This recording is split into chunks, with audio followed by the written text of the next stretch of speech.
Un capitaine de 15 ans, numéro 4. Donc, puisque Mrs. Weldon et son enfant retournaient en Amérique par le Pilgrim,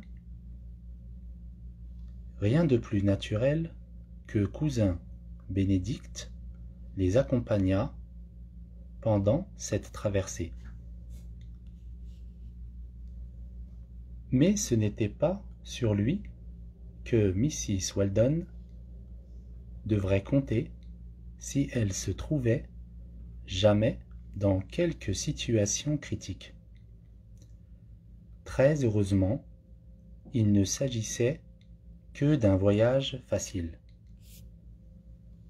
à exécuter pendant la belle saison et à bord d'un bâtiment dont le capitaine méritait toute sa confiance.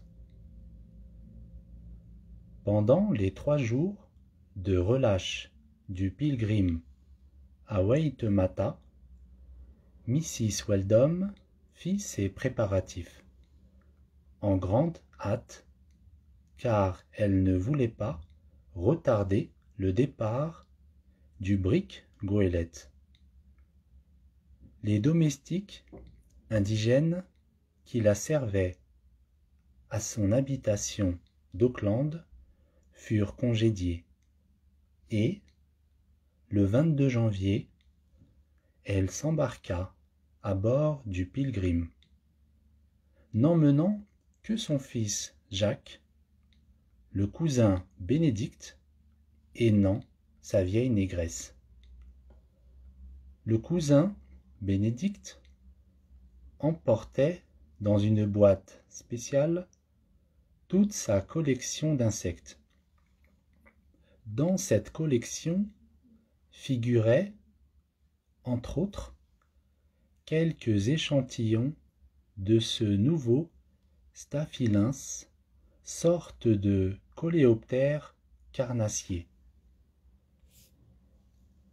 dont les yeux sont placés au-dessus de la tête et qui, jusqu'alors, semblait être particulier à la Nouvelle-Calédonie.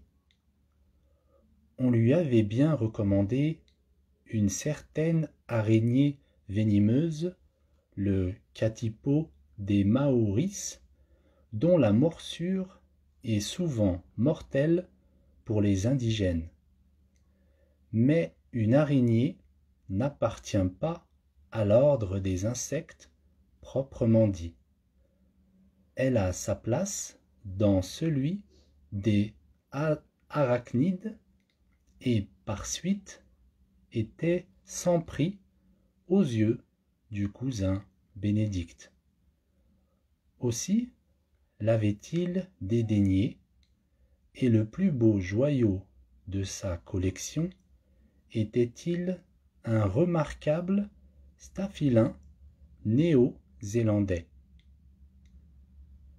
Il va sans dire que cousin Bénédicte, en payant une forte prime, avait fait assurer sa cargaison, qui lui semblait bien autrement précieuse que tout le chargement d'huile et de fanon arrimé dans la cale du Pilgrim. Au moment de l'appareillage, lorsque Mrs. Weldon et ses compagnons de voyage se trouvèrent sur le pont du brick goélette, le capitaine Hull s'approcha de sa passagère. « Il est bien entendu, Mistress Weldon, lui dit-il, que si vous prenez passage à bord du Pilgrim, c'est sous votre propre responsabilité. Pourquoi me faites-vous cette observation, monsieur Hull ? Demanda Mrs. Weldon. Parce que je n'ai pas reçu d'ordre de votre mari à cet égard. et qu'à tout prendre un brick goélette ne peut vous offrir les garanties de bonne traversée d'un paquebot spécialement destiné au transport des voyageurs.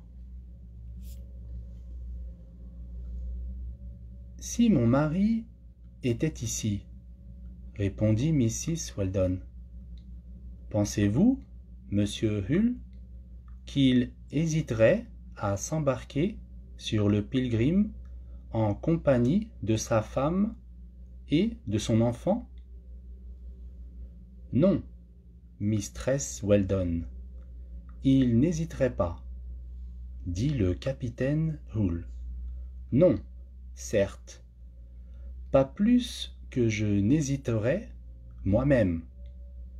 Le Pilgrim est un bon navire, après tout, bien qu'il n'ait fait qu'une triste campagne de pêche, et j'en suis sûr, autant qu'un marin peut l'être du bâtiment qu'il commande depuis plusieurs années. Ce que j'en dis, mistress Weldon, c'est pour mettre ma responsabilité à couvert et pour vous répéter que vous ne trouverez pas à bord le confort auquel vous êtes habitué. Puisque ce n'est qu'une question de confort, monsieur Hull, répondit Mrs. Weldon, cela ne saurait m'arrêter. Je ne suis pas de ces passagères difficiles qui se plaignent incessamment de l'étroitesse des cabines ou de l'insuffisance de la table.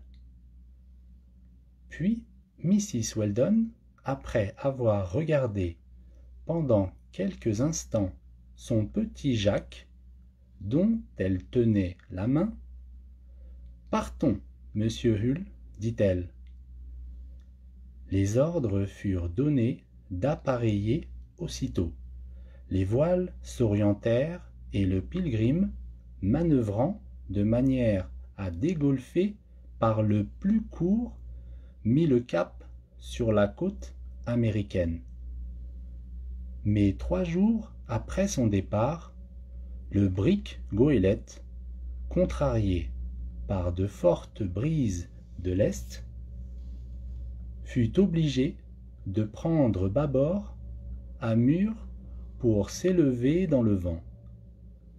Aussitôt, à la date du 2 février, le capitaine Hull se trouvait-il encore par une latitude plus haute qu'il n'aurait voulu, et dans la situation d'un marin qui chercherait plutôt à doubler le Cap Horn qu'à rallier par le plus court le nouveau continent.